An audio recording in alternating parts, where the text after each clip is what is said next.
Howdy there, Chim Chims! Welcome back to One Great Manga, where hopefully you are having a fantastic day today. And today we'll be talking about Thriller Bark. And man oh man, is this a fairly interesting arc. So without further ado, let's jump into it.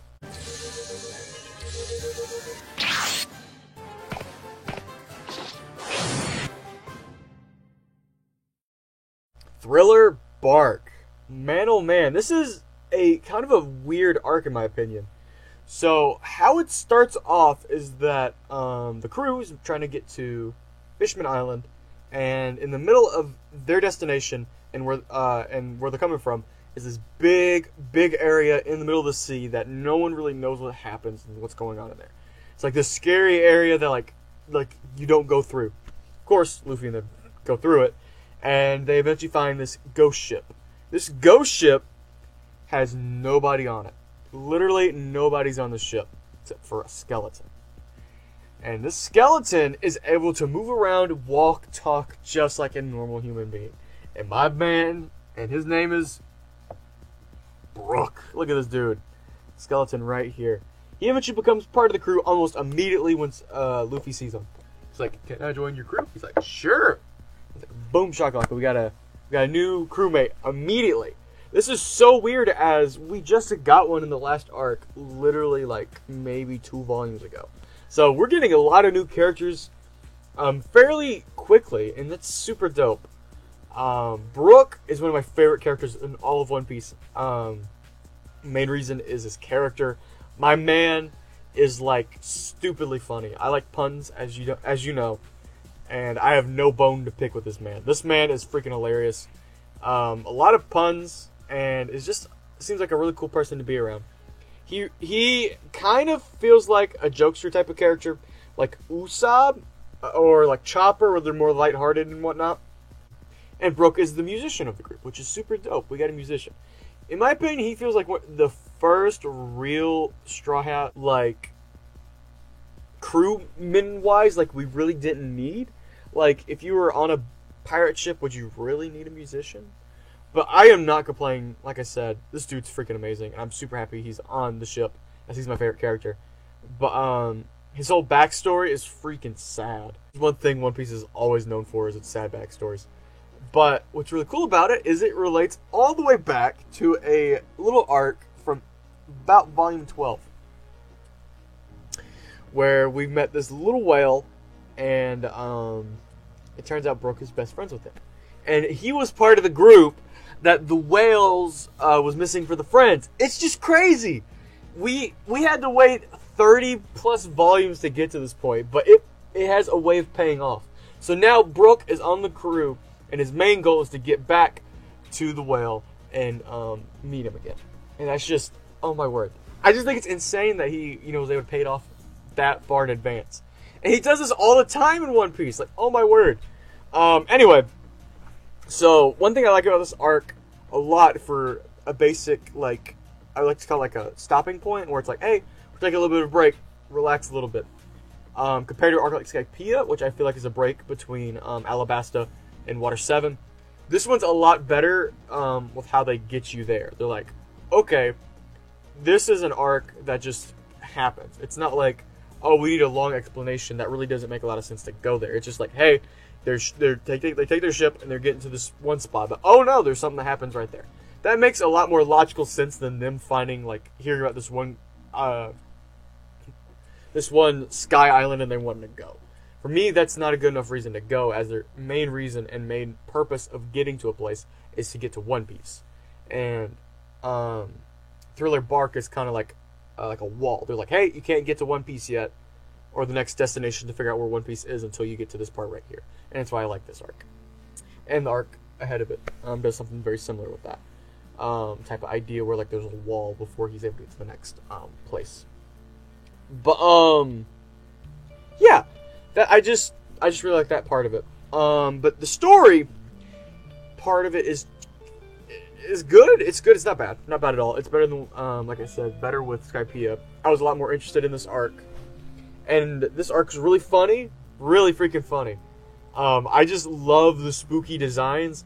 It is so cartoonish and super spooky. Like, oh man, I love October, and this is a perfect epitome of it. There's zombies just everywhere, and ghosts, and just all kinds of really cool stuff. And I really love the designs he gives for a lot of the characters in this arc, and this is just a great area to be in. It's something that we haven't seen, and I love it so much. The main bad guy of this arc, though, is very bland. Not even lying to you. He's a little bit better than Wapol, and that's like giving him a little bit of a bump. That's not saying much. Wapol's not that great. He's so bad. In fact, I don't really remember his name.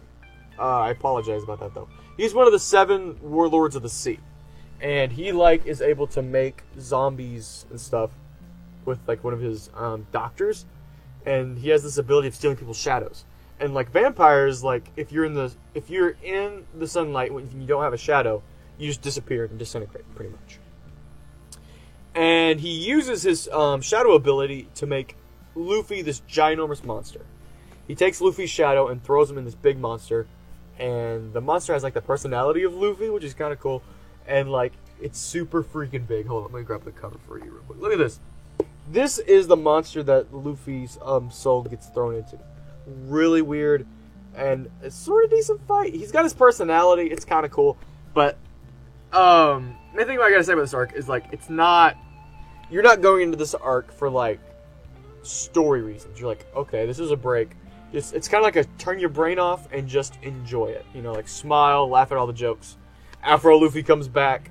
One of the best fights in the series, no joke, is in here. Actually, 2 of my favorites are in this fight. Fights are in here. With Peru and Usopp, when they're fighting, Peru has these ghosts that can give people instant depression. And the fight with Usopp is so freaking hilarious. Because he's already a downer character. He's like, "You fool! I already got depression!" And she's like, "What?" And then he beats her up. And it's just so freaking hilarious. And it's just so much fun. And seeing Usopp, be more confident in himself is always a great thing. I will always praise Oda for that. Another one of my favorite fights is not really a fight, honestly. It's at the end. Another Warlord of the Sea actually shows up. And he's got this... who's super, super overpowered. No joke. He nearly kills all of the Straw Hats in one go. And the only one was left was Zoro. And Zoro's like, "I want you to transfer all their pain and all their suffering into me." And he's like, "Alright, we'll do." And he just takes it out of all of the crewmates and shoves it into Zoro. And Zoro takes it all and is still alive. This is one of the best moments in the whole series. No cap. When everybody awakes from that, whenever they awake, everybody's like, "Whoa, I feel so much better. What the heck happened?" And they look over and they see Zoro. They're like, "Holy crap, Zoro, are you okay?" And he's like, they're like, "What happened?" And he's like, "Nothing happens." And that's all he could say, because he's so beaten up and bruised. And the fact that he's strong enough to not say anything about it says so much to his character and how strong he is as an individual. And man, oh man, this is just a great, great, great moment. So yeah, those are my thoughts and opinions on Thriller Bark. I really, really enjoyed this arc. It was a wonderful break, and I enjoyed it a lot. A lot better than Skypiea. It feels like what they took with Skypiea and fixed it a little bit. It feels like a big subset, if that makes sense. With Alabasta, and they're like, "You know what?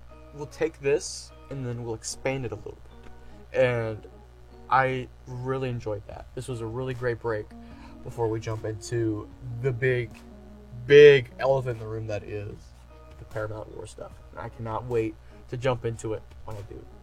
So as always, this is a discussion. I would love to hear your opinions on this arc. What did you think of the new crewmate, Brook? What do you think about the 2 new Warlords of the Sea that we found out about?